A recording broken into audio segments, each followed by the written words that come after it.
Hey everybody, it's Taylor with Boydston Grove, and today we're going to make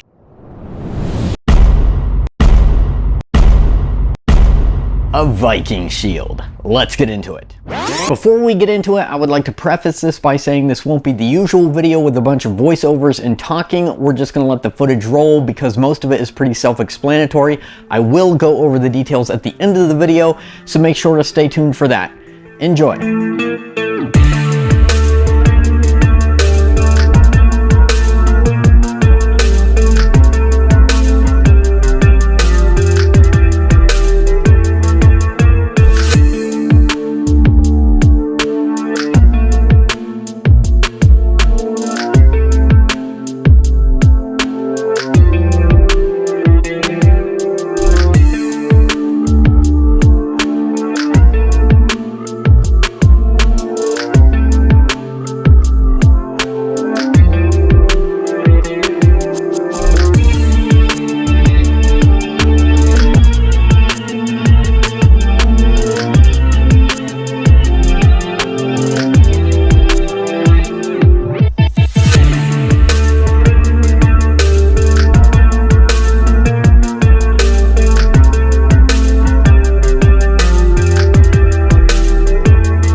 All right, and here's our Viking shield all finished. And let me start off by saying this thing is super heavy. I don't know how they did it back then with the shield and the armor and the weapons. They probably ate fewer cookies. Let's go over a few of the details real quick. These tacks right here are just furniture tacks that I ordered off of Amazon. I'll leave a link in the description below. I cut off the tack part and used E6000 to glue the heads of the tacks over the heads of the screws on the centerpiece. The centerpiece, which is called the Shield Boss, I got off of Amazon also. They range between $24 to $30 and they come in a variety of different sizes and different finishes for different types of shields. As far as this strip around the edge, typically Viking shields weren't this elaborate, but we were refinishing some furniture and I took off the brass strips off the furniture and thought it would look really cool on the shield. The colors come from my own family's coat of arms. I actually have Scottish heritage, so that's where I came up with the blue and the white. Now, Viking shields have been found in a wide range of sizes, ranging from 24 inches all the way up to 42 inches. It really depended on the region, the clans, and the time period. I decided to go right towards the middle with 28 inches. All in all, this was a lot of fun to build, and it also utilized a lot of woodworking skills to make this happen. For all the gluing, if I didn't use wood glue, then I used E6000 for anything that was touching metal. It came together really nice, and it actually is really rugged. If you enjoyed this video, make sure to like it. We have lots of other projects on our channel, so make sure to go over there, check those out, subscribe, and hit the notification bell. And we would love to hear what you thought of this project in the comments below. Thank you very much for watching, be safe, and have a great day.